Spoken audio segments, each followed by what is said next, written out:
একজন শিক্ষক একটি ট্যাব অথবা যদি আরেকটি নিয়ে বলি যে মিড ডে মিলের যে কাজটি করা হচ্ছে সেখানে আসলে এর মাধ্যমে শিক্ষার মান কতটুকু উন্নত হলো।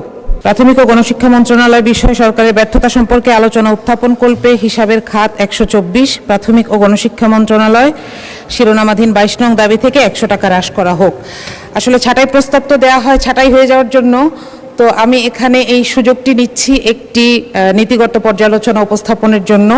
সেটি হচ্ছে যে প্রত্যেকটি বিষয়ে শিক্ষা মন্ত্রণালয় সহ প্রত্যেকটি বিষয়ে আমরা একটি ব্যাপারে ধারণা শুরু করতে পারি কিনা, সেটা হচ্ছে ভ্যালু ও রেজাল্ট বেসড বাজেটিং, যেখানে আমরা বরাদ্দটা দেখব যে ফলাফলের বিপরীতে হবে, অর্থাৎ এত টাকা খরচ হবে, এর বদলে ভাষাটা হবে এরকম যে এই লক্ষ্য অর্জিত হবে।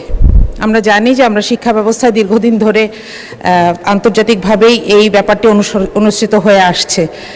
এর ফলে যেটা লাভ হয় যে শুধু কত টাকা খরচ হয় এটা জানার পাশাপাশি এই টাকায় আমরা কি অর্জন করতে পারলাম সেটিও জানা যায়। এতে সংখ্যাগত নয় গুণগত উন্নতি অর্জন এবং একই সাথে মনিটরও করা যায়।